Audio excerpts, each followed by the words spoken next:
Então, eu sou professora de síntese orgânica da Faculdade de Farmácia da Universidade Federal do Rio Grande do Sul, síntese orgânica de fármacos, na verdade, e trabalho com química medicinal desde os meus tempos de mestrado. Então, eu trabalho nessa. Atualmente, eu desenvolvo projetos a fim de encontrarmos inibidores de duas enzimas visando o tratamento do câncer. Eu queria, antes de mais nada, agradecer o convite feito pela professora Arlene, o qual já mando um grande abraço para ela. É um grande prazer falar em química na UFSCar, que não seria a primeira vez. E também, para não esquecer, gostaria de agradecer aos meus alunos pelos resultados que vocês vão ver alguns aqui. E minhas duas colegas de grupo de pesquisa, que são as professoras Ana Batastini, do ICBS da URGS, e a professora Solange Garcia, do LabTox, da Faculdade de Farmácia, que nos ajudam nos ensaios biológicos, na maioria dos estudos farmacológicos. Muito obrigada. Então, meu nome é Itamar, eu sou aluno de pós-doutorado no laboratório da professora Vera, e também atuo no curso de Medicina da URI em Erechim, Rio Grande do Norte do estado do Rio Grande do Sul. Também agradeço demais a oportunidade de estar falando sobre nossos resultados recentes e aos grupos envolvidos na obtenção desses resultados, em especial a professora Ana e Fabrício da Bioquímica, a professora Solange, como a prof. Vera comentou antes. E acredito que era isso. Estamos disponíveis para uma discussão ao final desse vídeo que apresentaremos agora. Nós abordaremos a descoberta do monastrol, a sua inibição à enzima cinesina EG5 e suas implicações no combate ao câncer. Também abordaremos as funcionalizações do monastrol para novos inibidores da EG5 e também para outros alvos contra o câncer, bem como para outras atividades farmacológicas. Uma vez que o monastrol é uma estrutura privilegiada, isso é, com vários efeitos farmacológicos e síntese eficiente e escalonável.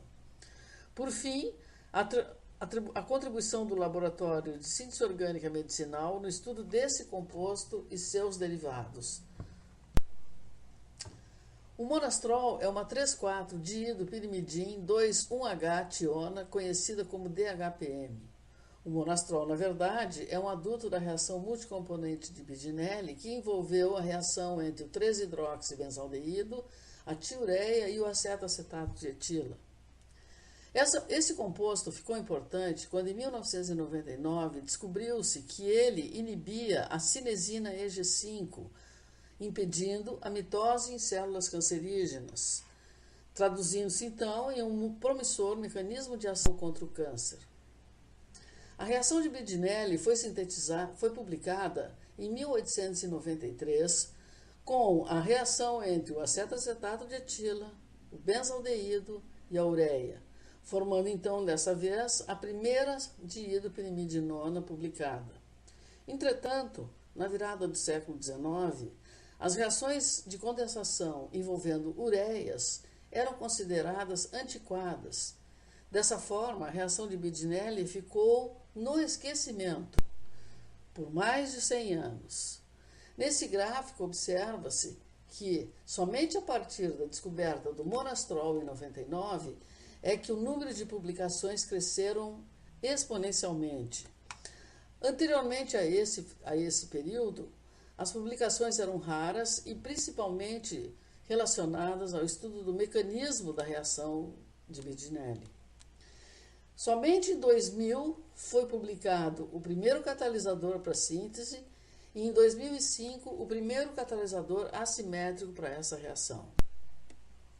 Atualmente, a reação de Bidinelli é muito empregada em química e em química medicinal.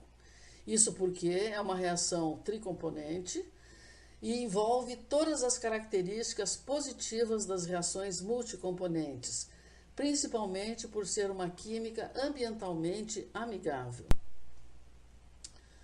Mas voltando ao monastrol, então, Thomas Mayer e colaboradores descobriram em 1999 que este composto inibia uma enzima chamada cinesina EG5.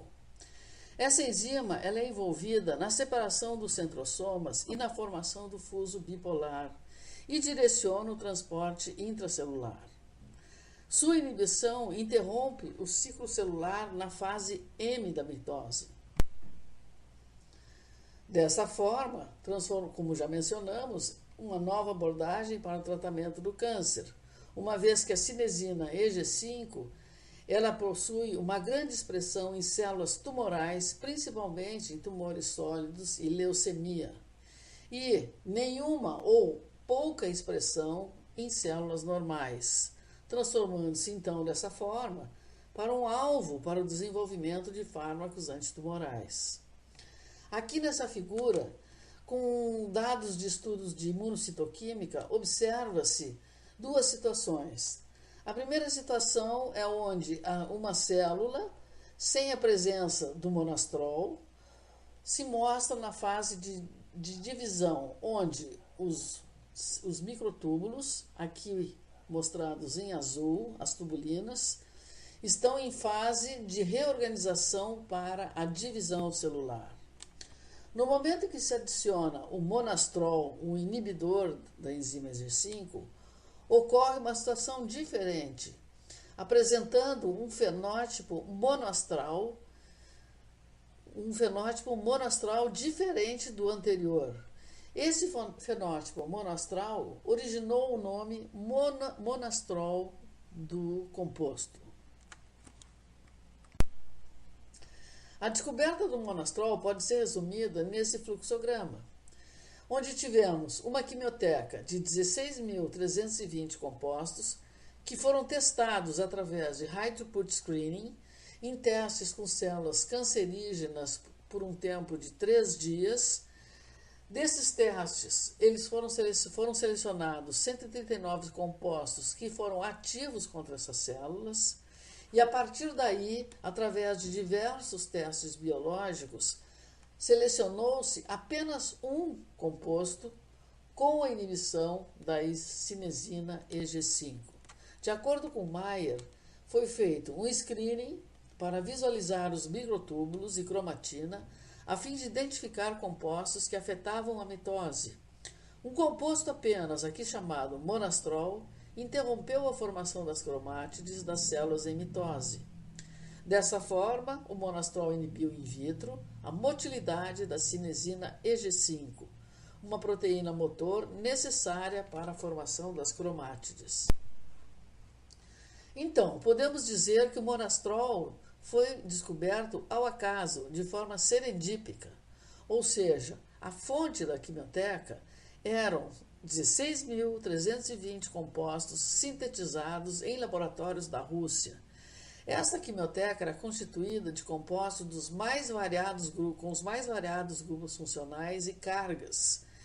E de 16.320 moléculas testadas, apenas uma, isso é, 0,0061% dessa coleção é que inibiu a cinesina EG5. Na verdade, essa substância, o monastrol, foi obtido sem nenhum planejamento químico e a sua descoberta foi totalmente ao acaso, o que não é nenhuma novidade em química medicinal, uma vez que temos vários fármacos no mercado que foram obtidos dessa maneira. Nesse gráfico, nessa figura, podemos observar um resumo do ciclo celular e os antimitóticos. O monastrol atua na prófase, inibindo a enzima EG5. Dessa forma, ele inibe a formação das tubulinas. Enquanto que os fármacos que estão no mercado, empregados na quimioterapia do câncer hoje em dia, como derivados do Taxol, vincristina, vinblastina e colcicina, atuam numa etapa posterior, na metáfase, inibindo as tubulinas. No momento que se inibe as tubulinas, provoca-se uma série de efeitos colaterais em função de que as tubulinas são responsáveis por uma série de eventos biológicos, enquanto que ao inibir apenas a cinesina EG5, esses eventos colaterais não são observados. A partir desses achados com o monastrol, outras moléculas foram sintetizadas, objetivando a atividade sobre G5. Dessa forma, em 2005, foram obtidos 4 bicíclicos, como o vasastrol, enastrol, enastrol, dimetilenastron, com uma atividade enzimática superior ao monastrol. 5 anos mais tarde, foram descobertos o fluorastrol e o MON97, com uma atividade enzimática superior ainda aos anteriores. Uma busca na literatura nos mostrou que não existem muitos trabalhos relacionados à funcionalização do monastrol e inibidores da EG5. Na realidade, podemos observar que o monastrol pode ser funcionalizado em todas as posições do seu anel. Modificações em N3 conduziram compostos com uma atividade contra EG5 moderada, mas ainda superior ao monastrol. Modificações na posição C2 conduziram a compostos com atividade enzimática superior ao monastrol. Modificações em 3 posições concomitantemente, como C2, C6 e C4, conduziram a compostos com atividade também superior ao monastrol. Modificações nas posições 5 e 6 do heterocíclico, com a introdução de um biciclo, conduziu aos já comentados enastrol, enastron e dimetilenastron. E a aromatização deles conduziu ao também comentado vasastrol. A N-metilação aliada à C5 aromatização conduziu aos já comentados fluorastrol e MON97, que por sua vez, através de hibridação molecular, conduziu a um composto com atividade enzimática superior ao monastrol. E, finalmente, modificações na posição 1 com a introdução de grupamentos aromáticos conduziram a compostos com atividade em células superior ao monastrol. Também encontramos na literatura a ação do monastrol e derivados em 5 outros alvos, como a quinona e outros alvos, claro, relacionados com o câncer, como a quinona redutase, a glutatión S-transferase, a CD73, conhecida como ecto-5-nucleotidase, a NQ-O1 e HSP90. Com relação às linhagens tumorais empregadas nos testes, encontramos na literatura linhagens de glioma, câncer de mama, câncer de bexiga, câncer de pulmão, melanoma e leucemia. Destaco aqui os trabalhos realizados pelo nosso colega professor Denis Russovsky, do IQ da UFRGS, onde ele também contribui sintetizando vários derivados do monastrol e testando, fazendo um screening contra diversas linhagens celulares.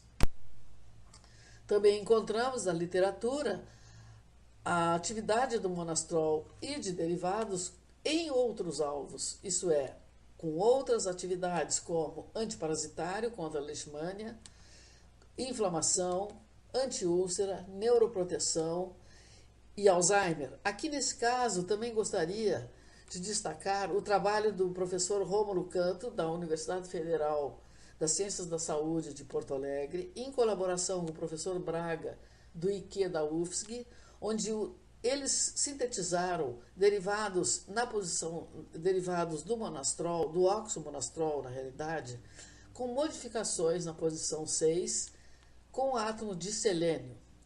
Esses compostos apresentaram uma atividade frente a 3 mecanismos de ações diferentes envolvidos na doença de Alzheimer. Também encontramos monastrol e derivados como agentes antipertensivos, antipiléticos, antifúngicos, antagonistas dos canais de cálcio, antimaláricos e antimicrobianos. Nosso grupo de pesquisa começou a trabalhar com monastrol em 2011, quando publicamos a síntese e atividade de derivados do monastrol em células de glioma. A partir daí, foram selecionados 2 compostos que foram trabalhados com relação ao seu mecanismo de ação, a sua farmacocinética e a sua toxicidade. Encontramos compostos inibidores da EG5, da CD73 e também atuando por necrose celular. Também empregamos testes in vivo para analisar a toxicidade desses compostos, sendo que os testes envolveram camundongos e um nematóide chamado C. elegans. Também foram realizados de forma inédita a farmacocinética de um destes compostos. Um parêntese com relação aos ensaios farmacológicos in vivo, são destinados ao Caenorhabditis elegans, que é um pequeno verme transparente, de vida livre, que habita o solo e se alimenta de fungos e bactérias, possuindo um ciclo de vida curto, cerca de 3 dias e alguns minutos. Essa metodologia foi estabelecida em nosso laboratório a fim de estudar a toxicidade dos nossos compostos. Por quê? Porque é uma técnica com manutenção em laboratório relativamente fácil e barata, uma vez que a dieta desses vermes são baseadas em Escherichia coli e o cultivo em simples placas de Petri e uma incubadora. O C. elegans vem sendo utilizado como modelo biológico em diversas áreas, como genética, biologia do desenvolvimento e toxicologia, pois foi o primeiro organismo multicelular a ter seu genoma completamente sequenciado, e aproximadamente 80% dos genes do C. elegans são homólogos aos dos mamíferos. Essa metodologia de avaliação da toxicidade in vivo é altamente valiosa para o nosso grupo, pois ela nos dá várias informações, como, por exemplo, a variação da toxicidade aguda, a variação do desenvolvimento e do comportamento do verme e também a medição de espécies reativas de oxigênio, que está relacionada intimamente ao estresse oxidativo. Estes são modelos alternativos que são muito bem-vindos, uma vez que evita o sofrimento de animais de laboratório, também evita questões éticas e também propicia uma redução do tempo de pesquisa e do custo. Esse conjunto de características inserem-se dentro do princípio dos 3 R's, que são Replacement, Reduction e Refinement. Poderia fazer uma metáfora onde, assim como a gente diz que a síntese multicomponente é uma reação verde, isso é, química verde, também podemos dizer que os métodos alternativos em farmacologia são farmacologia verde. Voltando à química. Em nosso laboratório, nós realizamos a síntese de Bedinelli sob várias condições reacionais. Aqui eu destaco condições verdes empregadas atualmente, que são reações sem solventes na presença de micro-ondas ou ausência de micro-ondas e também a temperatura ambiente. Nós observamos que quando usamos a reação de micro-ondas, nós observamos que houve uma grande aceleração na velocidade das reações com a utilização de protocolos aliando condições solvent-free e energia de micro-ondas. Primeiramente, nós fizemos um teste empregando ácido de Lewis sem solvente em micro-ondas domésticos. Conseguimos a síntese de 4 compostos com rendimentos moderados a bom num tempo de 2 minutos, em contraste com a literatura onde essa reação foi realizada em refluxo em 6 horas de reação.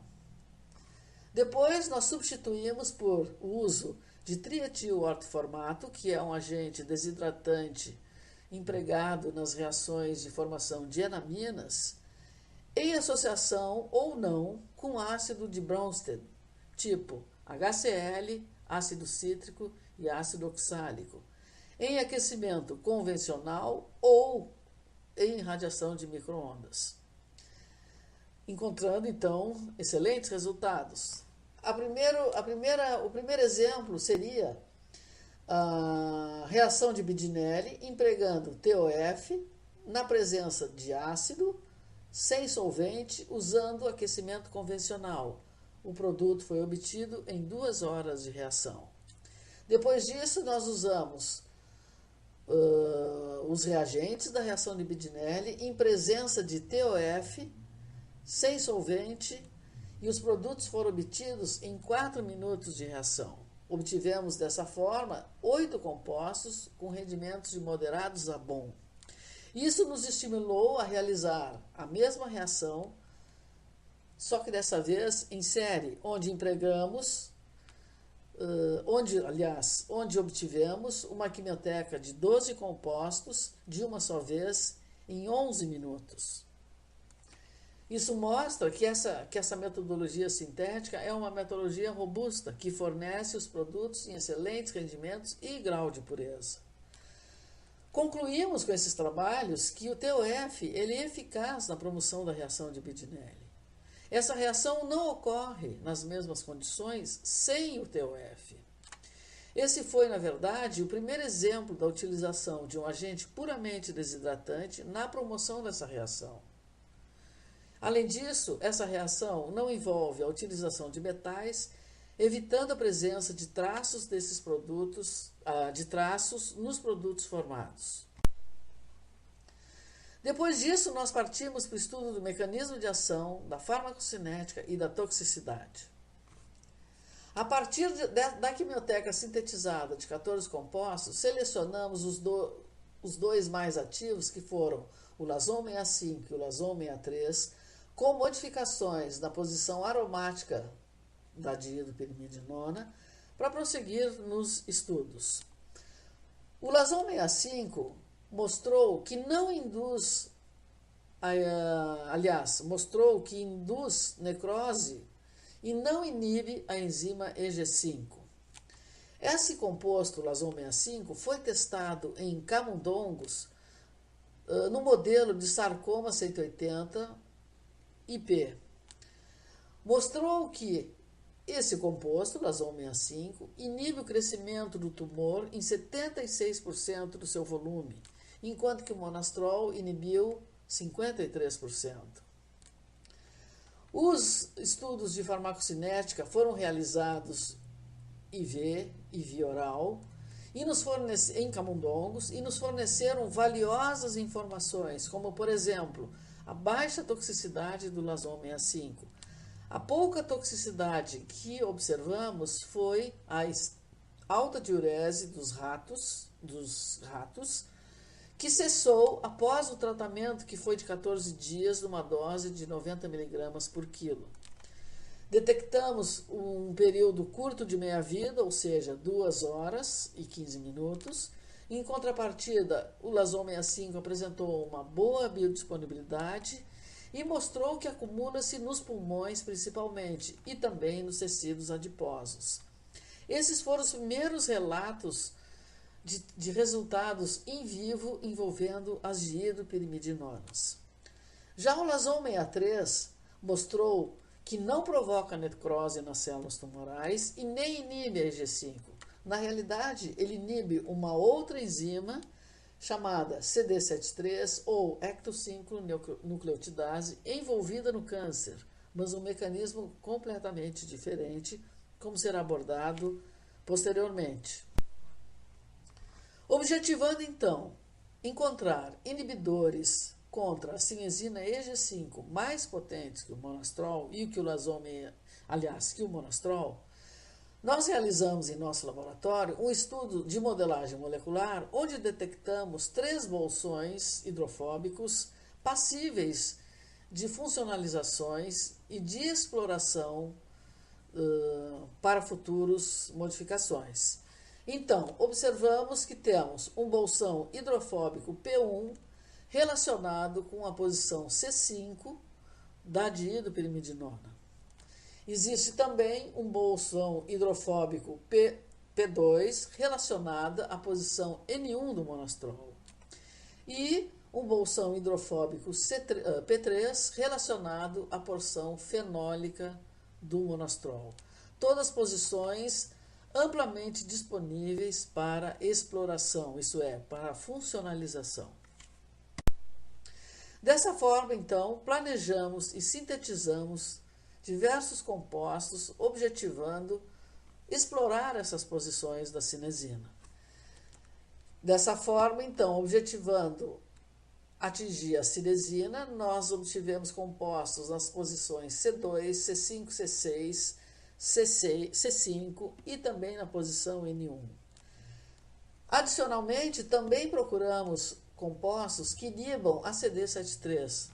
Com isso, fizemos um estudo de virtual screening, onde foram selecionadas 2 ou 3 moléculas que estão sendo empregadas nos ensaios enzimáticos. A partir daí, eu passo a palavra para o Itamar, que irá continuar e mostrará os resultados desses planejamentos. Muito obrigada. Bom dia a todos, meu nome é Itamar. Eu agradeço o convite e a oportunidade de estar falando sobre o monastrol e sua atividade biológica, e eu vou dar continuidade ao conteúdo que a professora Vera comentava. Nesse slide, eu gostaria de destacar que a posição menos explorada do monastrol é a posição N1, de forma que nós podemos fazer um levantamento na literatura, e esse levantamento revelou que existem menos de 400 DHPMs N1 funcionalizadas. Dessa forma, nós também observamos que a maioria dos substituintes na posição N1 consistem em grupos alquila e temos uma pequena porção de DHPMs com anel aromático na posição N1. Nesse sentido, nos últimos anos, nossos esforços foram voltados para a obtenção de derivados do monastrol contendo um anel aromático no N1, como destacado aqui nas publicações de 2018 e de 2020. A estratégia sintética utilizada para essa abordagem consistiu na reação entre cloreto de benzoíla com tiocianato de amônio, levando à formação de isotiocianato de benzoíla, que sofreu a reação de adição de anilinas com diferentes padrões de substituição. Essa reação levou à formação de aciltiureias, que, quando hidrolisadas em meio alcalino, permitiram obter feniltiureias. A partir desse momento foi realizada a reação de Bedinelli, utilizando essas feniltiureias juntamente com diferentes compostos carbonílicos com hidrogênio metileno ativo e aldeídos com diferentes padrões de substituição. O protocolo por nós utilizado consistiu no uso de cloreto de trimetilcilano 4 equivalentes, DMF como solvente, 1 hora em banho ultrassom, seguido por agitação em temperatura ambiente durante 72 horas. Essa abordagem permitiu a obtenção de 34 compostos inéditos funcionalizados nas posições N1, C5, C6 e no anel aromático ligado ao C4 da DHPM, gerando diversidade estrutural nessas posições. O uso dessa estratégia tem como base racional, como a professora Vera comentou anteriormente, o planejamento em sílico que revelou que a presença de um anel aromático no N1 do monastrol apresenta a possibilidade de explorar partes de um bolsão hidrofóbico da cinesina IG5 que até então não são bem exploradas pelo monastrol. Essa abordagem, então, nos permitiu obter 34 compostos inéditos. Trago aqui os exemplos deles e as posições funcionalizadas. Temos aqui uma quimioteca de DHPMs com anel aromático contendo diferentes padrões de substituição no N1. E logo abaixo, pela primeira vez na literatura, a gente traz DHPMs funcionalizadas na posição N1 concomitantemente com a posição C5 e C6. Essas DHPMs, algumas delas que eu trago aqui, elas tiveram sua atividade biológica testada frente a diferentes linhagens tumorais. Inicialmente, nós avaliamos a atividade antiproliferativa em 150 micromolar sobre a linhagem de glioma humano UR138 dos derivados do monastrol N1-aril substituídos que continham a hidroxila fenólica no C4 do monastrol foi mantida. Em outro grupo de compostos, essa hidroxila fenólica não esteve presente.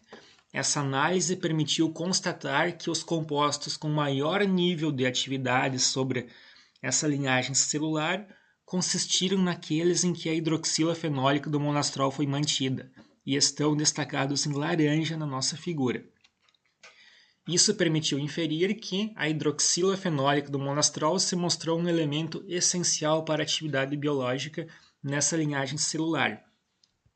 Também destacamos aqui que, se comparado com o monastrol, os derivados que mantinham a hidroxila fenólica N1 substituídos apresentaram um maior nível de atividade antiproliferativa nessa linhagem tumoral. A partir desses resultados, foi realizado um ensaio com concentrações crescentes dessas DHPMs, e identificamos que o monastrol teve IC50 maior que 200 micromolar, enquanto que o IC50 na linhagem U138 para 3 DHPMs, lá são 299, 302 e 307, cujas estruturas estão destacadas na figura abaixo, tiveram IC50 de 65 micromolar. Esses resultados animadores nos levaram a investigar o efeito dessas 3 DHPMs sobre a proliferação de células da linhagem de câncer de bexiga T24, onde nós identificamos que lação 299 apresentou IC50 de 18 micromolar.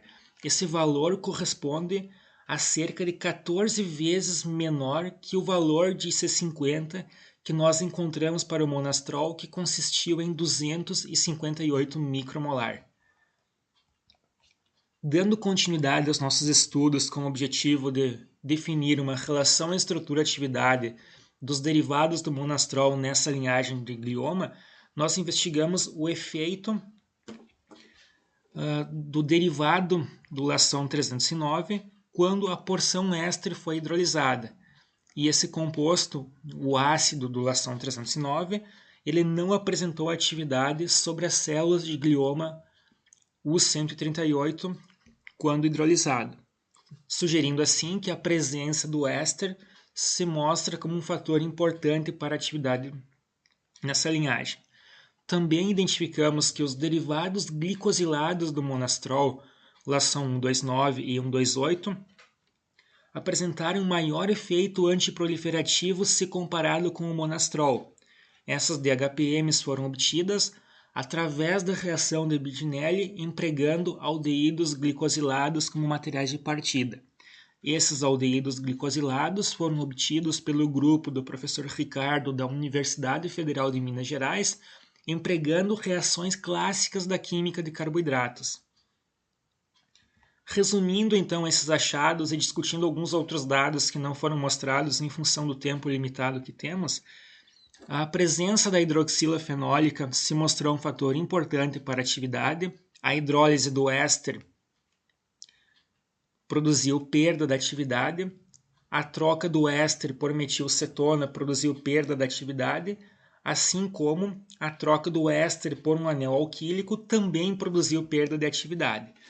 E mais importante, a presença de um anel aromático na posição N1 produziu aumento da atividade, e quando este anel ele teve um substituinte volumoso e retirador de elétrons, também observamos um aumento na atividade em relação à inibição da proliferação de células de glioma U138. Dando continuidade aos nossos estudos, visando identificar um mecanismo de ação para essas novas DHPMs, foram realizados estudos de citometria de fluxo, em que é sabido da literatura que o monastrol produz um acúmulo de células na fase G2M do ciclo celular, conforme mostrado nas barras brancas dos gráficos. Então, o monastrol produz um aumento dessa população de células em relação ao controle, e as novas DHPMs, lação 302, 299, 301, 309 e 307, também produziram esse efeito, como pode ser observado nos gráficos, sugerindo assim que elas atuam pelo mesmo mecanismo em que o monastrol exerce sua atividade antiproliferativa. Em relação ao mecanismo de morte celular, também investigamos por citometria de fluxo e foi constatado que o monastrol, assim como essas novas DHPMs, apresentam a apoptose como um mecanismo predominante de morte celular. A apoptose é um mecanismo de morte celular limpo que ocorre isento de uma resposta inflamatória intensa que causaria danos ao organismo em que está ocorrendo.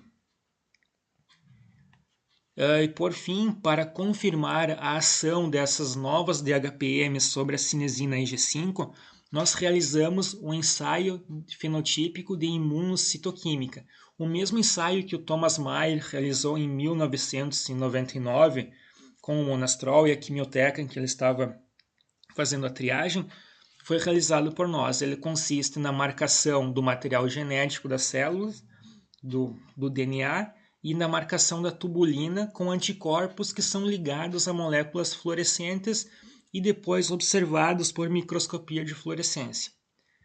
Esse ensaio, então, permitiu constatar que tanto o monastrol quanto lação 301 e lação 309, em ambas as linhagens U138 e C6 murina, no caso, eles produzem células com o fenótipo monoastral, comprovando assim a ação dessas DHPMs sobre a cinesina Ig5.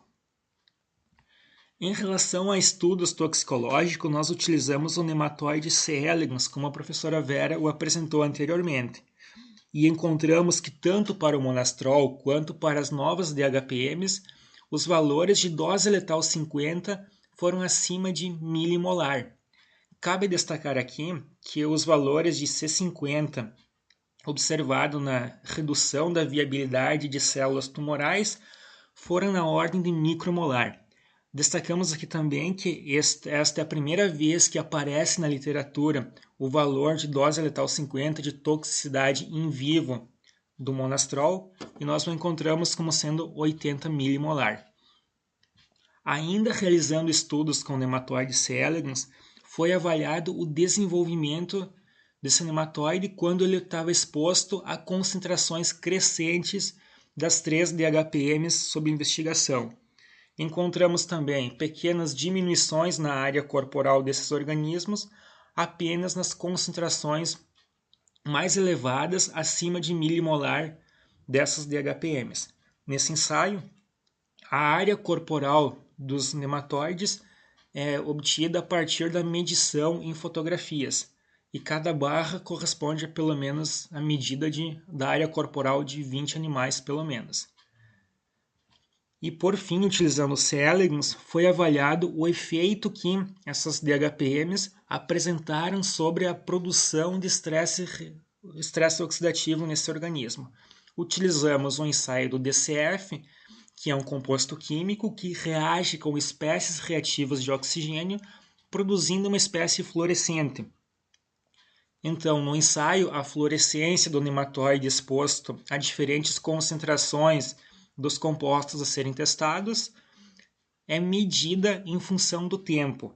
Identificamos então que um aumento da fluorescência está associada com a produção de espécies reativas de oxigênio, enquanto uma diminuição da fluorescência, ou seja, a presença de níveis de fluorescência abaixo do controle, estão associadas com a inibição da produção de espécies reativas de oxigênio. Destacado aqui em azul na figura C, verificamos que a lação 307 produziu uma redução na produção de espécies reativas de oxigênio, verificando isso através dos níveis de fluorescência abaixo do controle, como nós comentamos. Inesperadamente, esse é o primeiro resultado na literatura de uma DHPM N1 aril substituída que apresenta esse efeito biológico. Ainda exploramos a inibição da ecto-5-nucleotidase por algumas DHPMs em um ensaio enzimático. Como comentado anteriormente, a ecto-5-nucleotidase está envolvida na hidrólise do AMP até a adenosina. e a adenosina apresenta um papel no sentido de promover a evasão de células tumorais do sistema imunológico. Anteriormente foi identificado que o lação 63 inibe a ectocincolinnucleotidase e as novas DHPMs recentemente obtidas, lação 267 e lação 335, apresentaram respectivamente 194 e 131 micromolar como valores de C50 no ensaio enzimático para inibição da ectocincolinnucleotidase. Essas estruturas ainda serão otimizadas e no futuro darão origem a compostos com possivelmente maior atividade sobre este alvo. Ainda destacamos que outra contribuição do Lasson em relação a derivados do monastrol consistiu na identificação pela primeira vez nessa classe de heterociclos da presença de atropoisomerismo. Atropoisomerismo é uma palavra de origem grega que significa a negação, tropos, movimento, e ela consiste em uma restrição conformacional que é produzida nas moléculas, e essa restrição conformacional leva à produção de um novo elemento de quiralidade. Como destacamos que o monastrol apresenta aqui em vermelho o C4 como sendo um centro quiral, somado com esse novo elemento de quiralidade, faz com que nós tenhamos uma mistura de 4 isômeros no meio reacional. O atropoisomerismo está presente em vários fármacos, como a colchicina, o lesinurad, um inibidor da reabsorção de ácido úrico desenvolvido nos últimos anos, também em produtos naturais, como aqui eu trago o gocipol, que é um polifenol presente em sementes de algodão, e atropoisômeros estão relacionados com diferentes níveis de atividade biológica, devido à natureza 3D dos receptores em relação ao reconhecimento molecular. Em um primeiro momento, identificamos então a presença de sinais duplicados nos espectros de RMN de hidrogênio 1 para algumas DHPMs.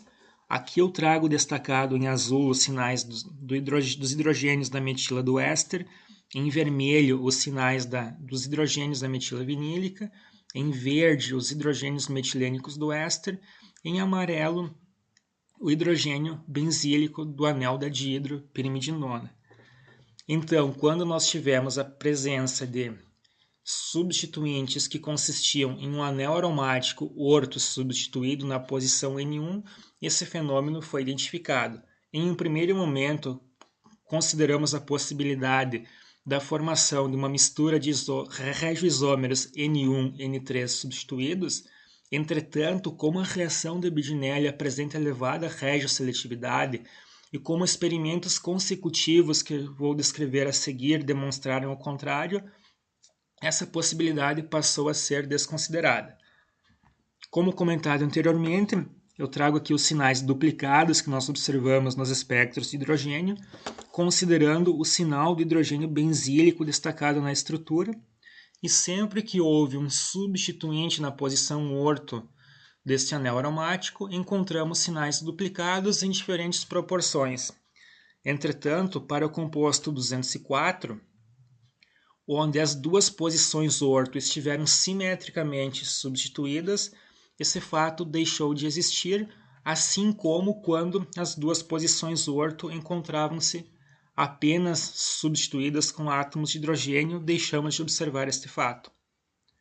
Ainda investigando o efeito do material de partida sobre a ocorrência de atropoisomerismo, verificamos que o uso de um composto carbonílico cíclico como material de partida também levou a sinais duplicados. Aqui eu trago o destacado sinal do H4, que escolhemos para estudar melhor esse fenômeno, e também quando a reação de Bidinelli foi realizada utilizando uma fenilureia no lugar da feniltiureia, também observamos este fenômeno.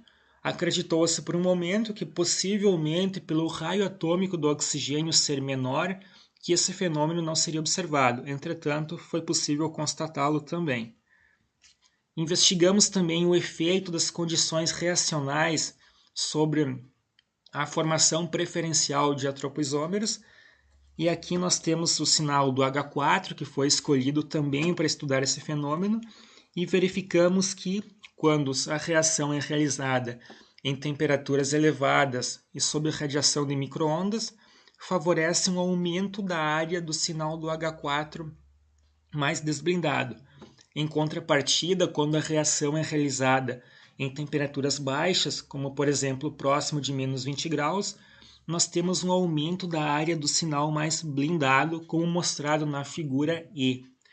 Então, nós temos uma relação linear entre o aumento entre a área do sinal do H4 mais desblindado, que o identificamos como H4-alfa, e o aumento da temperatura reacional com valor de R² de 0,91.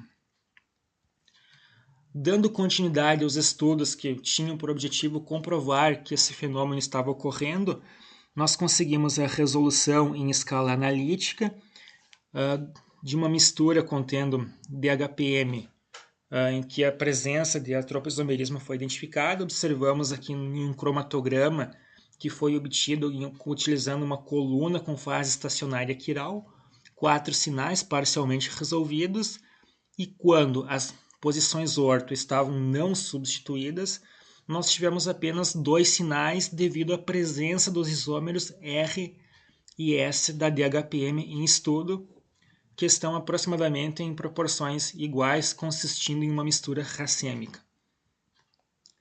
Ainda para descartar a possível formação de um isômero N3 substituído, realizamos experimentos de Noisy, em que pudemos identificar o efeito Noe entre o H3 e o H4. Também foram realizados experimentos de troca dos hidrogênios ligados ao nitrogênio por deutério, que não serão discutidos aqui em função do tempo limitado que temos. E, por fim, o último experimento que realizamos consistiu na adição de quantidades crescentes de um agente de deslocamento químico quiral no tubo de RMN em análise. A adição de um agente de deslocamento químico quiral vai permitir que ocorra a complexação transitória deste sal de lantanídeo com o nosso analito em estudo, devido a cargas parciais positivas ou negativas que nossa molécula apresenta. Essa complexação leva à formação de complexos diestereoisoméricos que passam a ser diferenciados por espectroscopia de ressonância magnética. Aqui na figura A eu trago o efeito da adição de quantidades crescentes do nosso sal de praseodímio para o composto em que as duas posições orto estão não substituídas e que existe como uma mistura de enantiômeros R e S. Observamos então o desdobramento do sinal do H4, escolhido para estudo também, em 2 sinais parcialmente sobrepostos. Cabe destacar aqui que não se trata de um acoplamento, pois o valor de J usual corresponde a cerca de 3 ou 4 Hz, e aqui temos um valor bem maior que essa distância. E quando o mesmo experimento é realizado para o composto que tem uma metila na posição orto do anel aromático, nós temos o desdobramento parcial em 4 sinais levemente sobrepostos. Ainda, a DHPM, em que o fenômeno do atropisomerismo foi observado, ela teve sua atividade biológica investigada sobre a proliferação de células de glioma U138. Encontramos para esse composto um IC50 de 69 micromolar. Possivelmente no futuro, quando esses estudos serão retomados e essa mistura de isômeros será resolvida, será encontrado um par de enantiômeros que apresentem um maior nível de atividade biológica com menor valor de C50.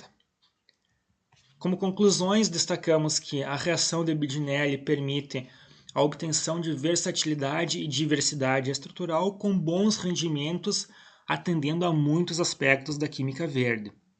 O monastrol, desde a sua descoberta em 1999, tem inspirado e levado ao desenvolvimento de derivados dele com maior nível de afinidade sobre a G5, e nesse sentido nós temos explorado funcionalizando as posições N1, C5 e C6 do monastrol ao mesmo tempo, levando à geração de diversidade estrutural e compostos com propriedades físico-químicas diferentes do monastrol. Destacamos aqui então que encontramos compostos mais ativos que o monastrol em várias linhagens tumorais, que derivados do monastrol têm nos servido como um template para o planejamento de novos inibidores da ectocincolina-nucleotidase, assim como demonstramos o efeito desses compostos sobre a inibição da cinesina IG5. Esses dois fatos, quando unidos, sugerem que as DHPMs podem agir como fármacos dual target, atuando ao mesmo tempo nos dois alvos estudados pelo grupo de pesquisa, a CD73 e a IG5.